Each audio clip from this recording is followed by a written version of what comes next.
Hi everyone, this is Charmander, and in this video, I'm going to talk about what my ideal alliance will look like. My current alliance is actually FTD, and I absolutely love this alliance. From a social perspective, this alliance is as perfect as it gets. It's very chill, everyone here is friends, it's very open, everyone has freedom of speech, you can say whatever you want. People who actually join our alliance and are new are absolutely shocked at how much freedom of speech that we have. People will start talking shit actually during PvP chat, and we never reprimand anybody, and members are like, huh, is this okay? In our last alliance, they told us not to talk shit. But here, you guys are like, do whatever you want. So from that perspective, this alliance is absolutely perfect. However, from a competitive perspective, this alliance, in my opinion, definitely would look very different if I were to do things over again. And I don't think we can ever get the reforms needed to pull that off because there's going to be big backlash because it's going to make too many changes for people to be comfortable with, as we've been running this alliance like this for a long time. And just for the reference of those watching this video right now, this is not my first rodeo when it comes to running an alliance. In the past, starting from StarCraft 1, which is the original game I played online, I was actually the clan leader for 4 years, and I led a very successful alliance throughout that period. We actually got to the point that we were playing with semi-pro gamer players, and it was both competitive and also very social at the same time. As a matter of fact, it was so social that some of my old clan members actually even got married. That, in my opinion, is the pinnacle of having an awesome social alliance that is competitive at the same time. A few years later, I started playing an MMORPG called Final Fantasy 11, in which case, at first, I was the equivalent of an R4 there. So I joined a guild there, and I was one of the officers, and eventually I got sick of abusive leaders running the guild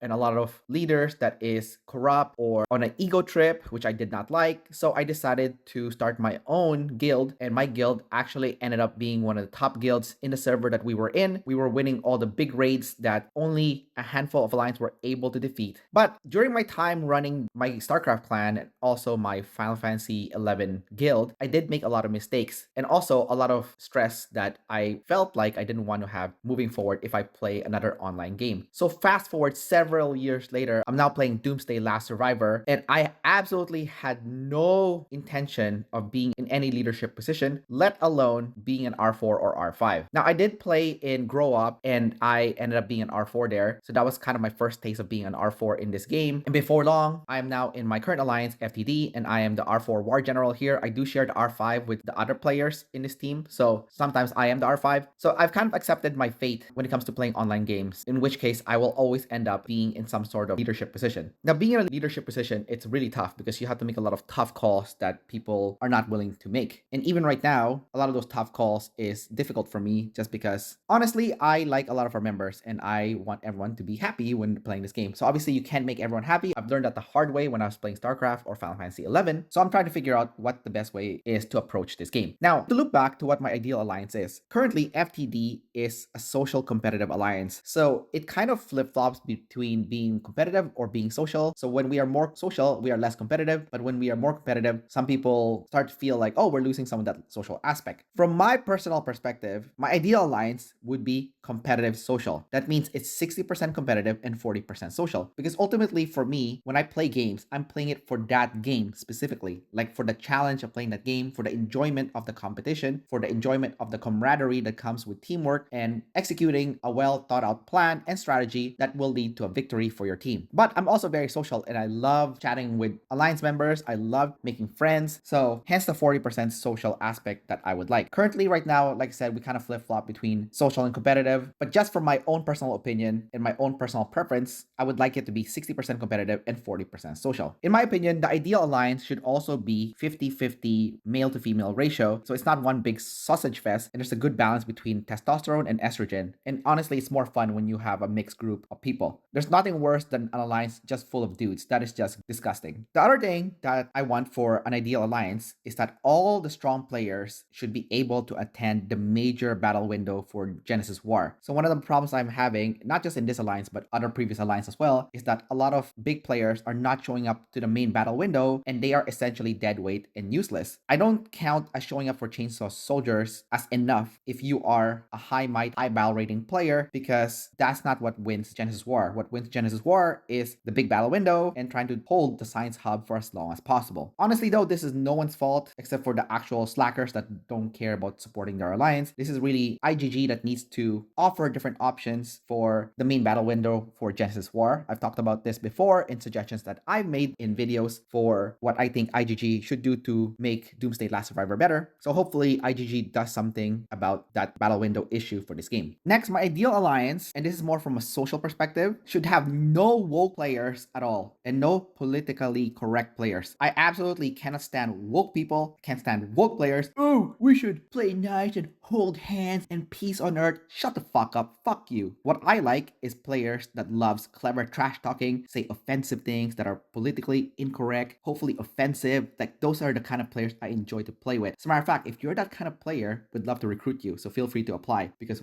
we don't want any of those woke losers in this team. Next, my ideal alliance should have 2 of each rally and garrison captains. So that means 2 ranged rally captains with hopefully fully transcended super weapons for Cedric and Bard or whoever is the future heroes for that, as well as a fully transcended Ethan and whoever is the future range garrison hero. Same goes for fully transcended Chasey for Rider Garrison, fully transcended Rubina for Rider Rally, fully transcended Stella for Infantry Rally, fully transcended Boyd along with the Stella for Infantry Garrison, and hopefully they cover all time zones including North America, Europe, and Asia. Hopefully each of those players also have armaments over 6 million, hopefully closer to 7 million with workshop level 15 or higher, hopefully 20 plus, and have a maxed out beast, hopefully Gold Pango and Gold Bull or equivalent such as strong beasts like Otachi, Knifehead, or King Kong. In regards to my ideal troop type ratio for the alliance, I would like the alliance to be 50% rider mains because we are now in the age of riders and I don't think that's going anywhere anytime soon. Riders are actually super cheap in this game. They move fast, they deal a huge amount of damage, they're really good at rally, they're really good at garrison. So I think when it comes to riders, that is the bulk of the main troop type I would like my alliance to be. And then for the rest, I would like 30% infantry mains and 20% range mains. Currently, my alliance is about 60% infantry main, 30% rider main, and 10% range main. So as you can see, there is a huge imbalance when it comes to the ideal troop type that I would like for this alliance to have. Next, I'm going to talk about the ratio of free-to-play, low spender, mid spender, dolphin, and whale spender. So my ideal alliance should have 5% free-to-play players,